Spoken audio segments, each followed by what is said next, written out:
Whilst this week has been a busy week as far as central banks are concerned, given that we heard from the Bank of Japan, the Federal Reserve, and the Bank of England, the actual main driver for the markets remains the conflict in the Middle East. Let's just take a quick look at what we've learned from the central banks this week. Kicking off with the Fed. The Fed actually left interest rates unchanged at 4.25 to 4.5%, in line with expectations. However, the Fed did downwardly revise its growth forecast to 1.4% and upwardly revise inflation to 3% by the end of this year. Now, the dot plot, which what we've been watching very carefully, has maintained the view of the median expectations of 225 basis point rate cuts by the end of 2025. However, if we delve into that dot plot a little bit more seriously, we can see that the number of Fed officials that don't expect any rate cuts this year has actually increased to 7, up from 4 in March. So although we can see that, broadly speaking, on the surface, things look unchanged, there is this hint that the Fed remains concerned about the inflationary outlook for the US. In fact, that was something that was confirmed by Federal Reserve Chair Jerome Powell in the press conference, where he noted expectations of a meaningful increase for inflation. From the back of the rate decision, we actually saw fairly muted moves as far as the market's concerned. The US dollar was a little bit firmer, and US indices closed unchanged. As far as the Bank of England is concerned, the Bank of England also left interest rates unchanged at 4.25%, in line with expectations. The vote split was a little bit more dovish than what we were expecting, at 6-3. So that's 6 voted to leave rates unchanged, 3 voted to cut by 25 basis points.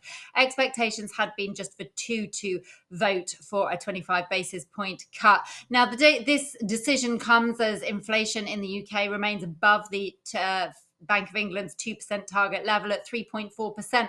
But there has been an underlying weakness in the economy, and we're starting to see a loosening in the UK labour market, something that the Bank of England noted. Now, the market, the Bank of England policymakers did note as well that there's still a two-side risk to inflation, and that, I do believe, is a nod towards the situation in the Middle East and potential from higher inflation from higher oil prices. Now, the market's still pricing in an 80% probability of a 25 basis point rate cut in August, also expecting 2 interest rate cuts from the Bank of England before the end of the year. The Bank of England did also note that there had been some progress as far as the trade negotiations were concerned. Obviously, a nod there to the UK-US trade deal, but it also noted that there's uncertainty and potential changes to Trump trade tariffs do pose a risk to global trade.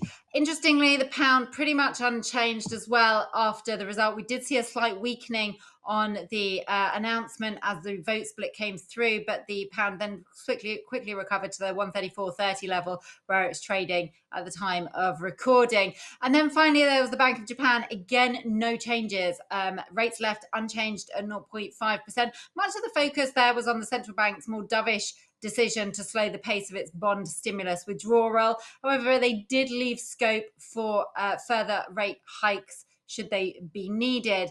Again, interesting, we did see the yen actually weaken slightly following the decision. Now, I think this has been sort of a combination of factors. We've got the slight strengthening of the US dollar as it sort of returns a little bit to a safe haven demand, which is something which we haven't seen for some time. And we've seen a little bit of rotation out of the yen following the meeting into the US dollar across the week. But I mean, broadly speaking, as I said, the main focus has been on the Middle East. Headlines from the Middle East have been driving trade much more than the 3 interest rate decisions from the central banks this week.